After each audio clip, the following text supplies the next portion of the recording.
Il m'a regardé dans le rêve et il m'a dit, regarde aujourd'hui, tu es percé de quelques côtés.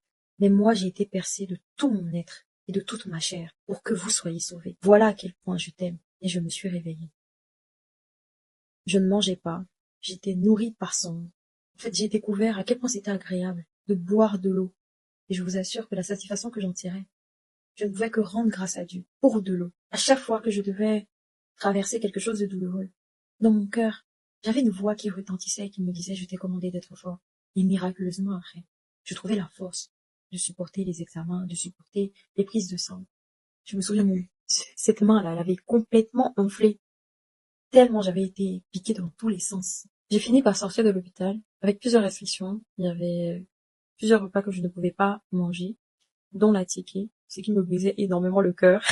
Je ne pouvais me nourrir qu'à base de bouillie, je pense, pendant quelques semaines. Mais cela n'était rien face à la joie de voir le corps médical, les infirmiers, les docteurs qui m'avaient opéré, m'appeler miraculé, croire en Dieu à cause de l'expérience que j'avais vécue.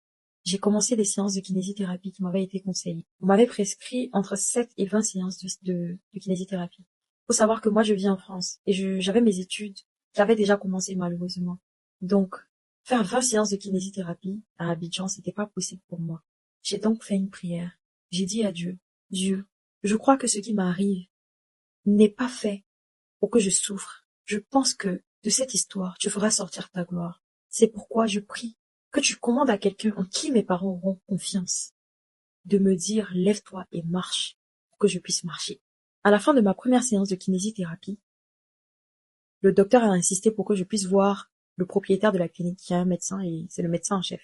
Le médecin en chef a regardé les radios.